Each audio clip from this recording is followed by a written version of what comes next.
And welcome to Upon Further Review. I'm Josh Aubrey. Plenty to get to in this week's show. We're going to take a look back on some area high school baseball games from the Southeast Bulloch Yellow Jackets, Bulloch Academy Gators. We also have some soccer action to bring you from Southeast Bulloch, as well as the Portal Panthers in the state playoffs.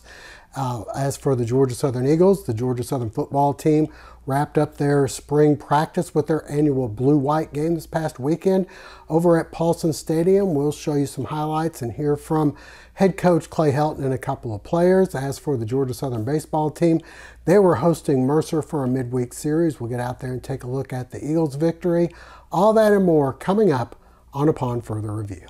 Reminder before we go to break, hopefully you'll never be in an accident, but if so, please give our friends at the Sullivan Law Firm a call, 912-489-8888, or online at thesullivanlawfirm.com. Cook's Pharmacy, located on Highway 80 East, is family owned and operated by Lynn and Janie McCook, as well as their son, Josh McCook.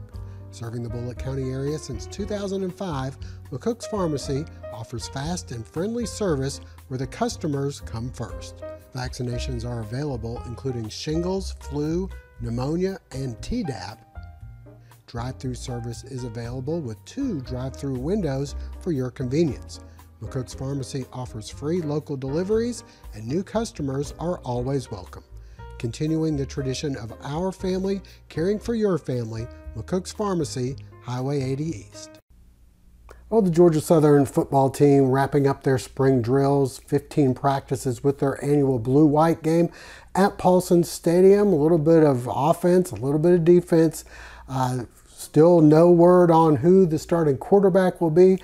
We had a chance to talk with head coach Clay Helton and a couple of the players about how things went as in the spring and in the blue-white game.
Well, the Georgia Southern baseball team continues their play as the Sun Belt tournament gets closer and closer. The Eagles having a midweek series with the Mercer Bears. They lost on the road in Macon, but won at home against the Bears. Let's take a look at some of the action from the offensive output the Eagles had on Tuesday night. The Georgia Southern Eagles hosting Mercer for a midweek series. We pick up the action in the first. Kent Schmidt with the single to right as the Eagles grab a 1-0 lead. Later, J.D. Kaiser drives this one into right. This brings Jarrett Brown home, and it's 2-0 Eagles. The big inning continues. Sean Smith, the double to right. This one off the Blue Monster. 2-run score. It's 4-0 Georgia Southern. They weren't done yet. Cade Parker drives this one down the left field line. Smith and White both score to make it 6-0. J.D. Kaiser later takes this one up and away to left. The opposite field homer. It's 8-6 Georgia Southern. Mercer ties the game at 8-all. But again, the Eagles come back with the long ball. Cade Parker, the home run to left center. The 2-run blast makes it 10-8. Then in the bottom of the 8th, finishing touch, T.J. McKenzie down the left field line. This one's gone for a 2-run shot as the Eagles go on to take this one by a final count of 15-9. And stay with us, plenty of high school action coming up next. Get your game on with officially licensed spirit gear and merchandise at the Georgia Southern University store. We carry the gear, you bring the cheer. Become game ready with our wide selection of apparel and custom merchandise. Our Freedom merchandise collection benefits our live mascot who's unable to survive on his own, as well as the Georgia Southern Wildlife Center where Freedom and many other animals make their home. We have a tumbler for every vibe with Vibe tumblers and can coolers. You can listen to music with a detachable speaker or swap in other attachments. We have locations in Statesboro and Savannah on campus, as well as 2 shops in Paulson Stadium for your game day needs. And check out the website at gsustore.com.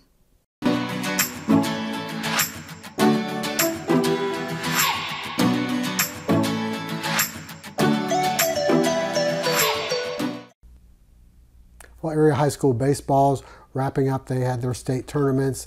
Unfortunately for our area public schools, they all were knocked out in the first round of the playoffs. But let's get out there and take a look at some highlights from the end of the regular season. Southeast Bulloch with a couple of games against Burke County and Wayne County, and the Bulloch Academy Gators hosting Pinewood. The Southeast Bulloch Yellow Jackets hosting Burke County. The Jackets start the scoring. Lane Alford, the batter, and he comes through with the RBI single. This drives home Carter Bowman to make it 1-0. Brandon Stewart then with the double to right center. Alford comes home to score, and it's 2-0 Southeast Bulloch. On the mound, Noah Rogers in command here with the strikeout. He'd end up striking out 14 over the full 7 innings of work in throwing a no-hitter. Here the strikeout to end the inning.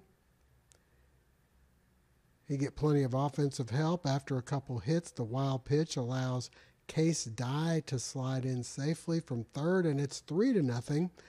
Will Nelson later will drive this pitch all the way to the fence in center.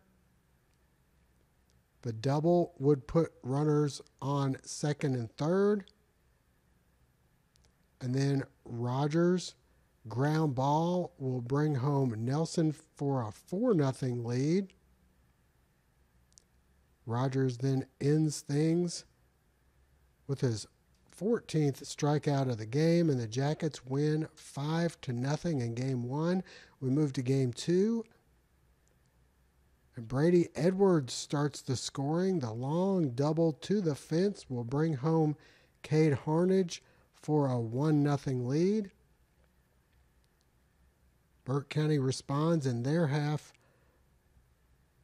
of the next inning is Hunter Carroll singles home Nathan Singletary to make it 1-all.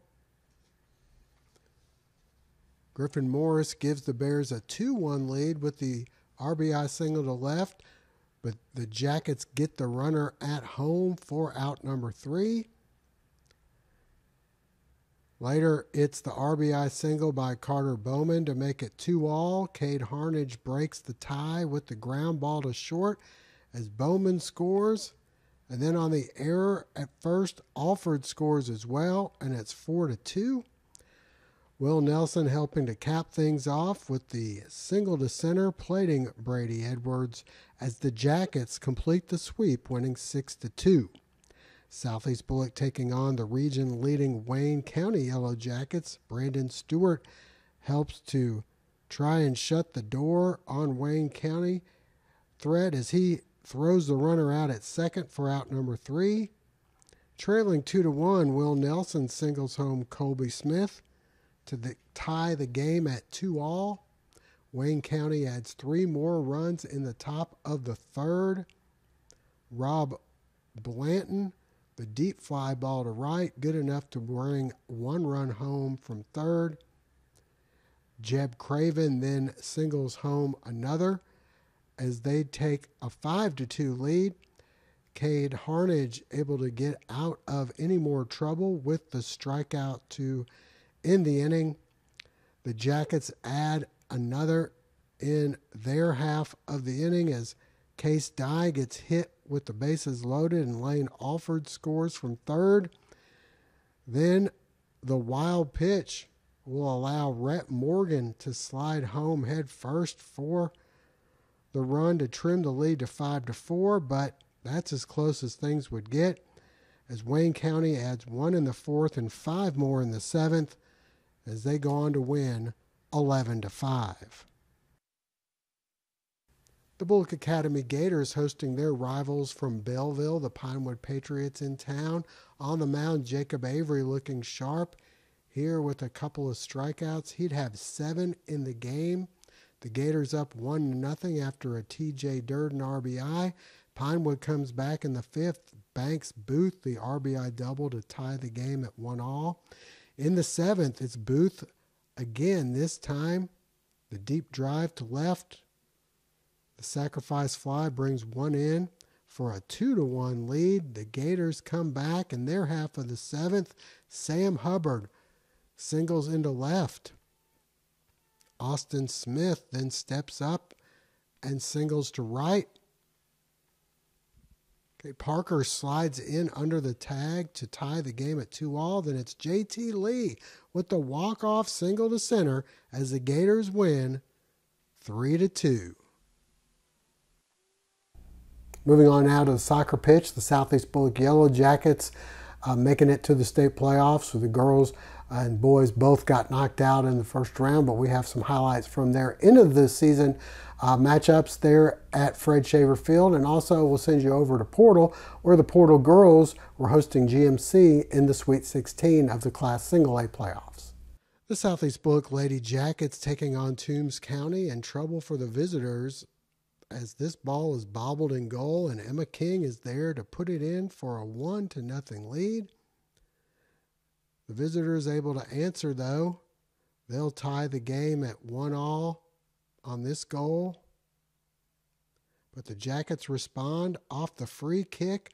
A nice deflection in goal. But Emma Kate Barton there to put it in for SEB as they take a 2-1 lead. This game ends up 2-2 tie.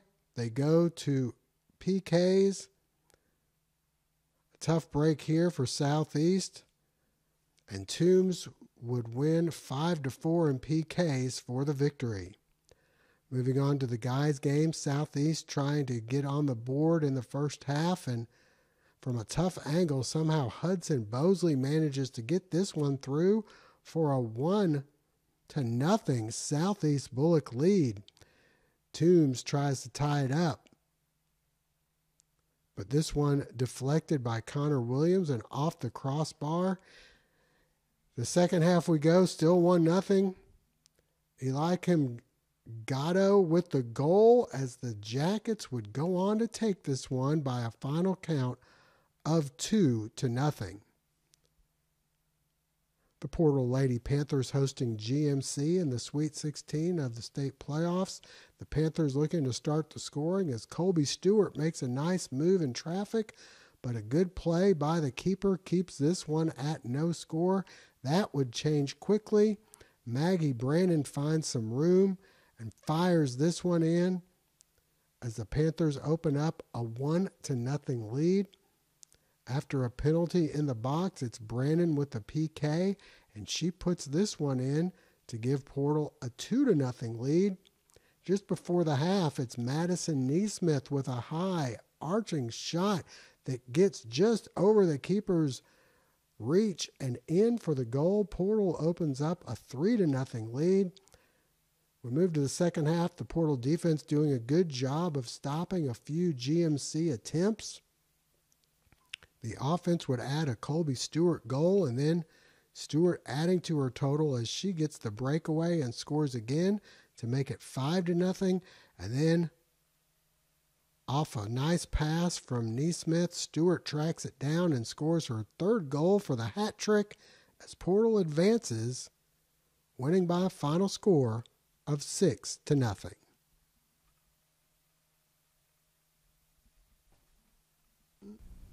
Portal girls moving on to the round of Elite 8. We'll have highlights for that for you next week. But for now, that'll wrap things up. We thank you for joining us. Hope to see you again next week.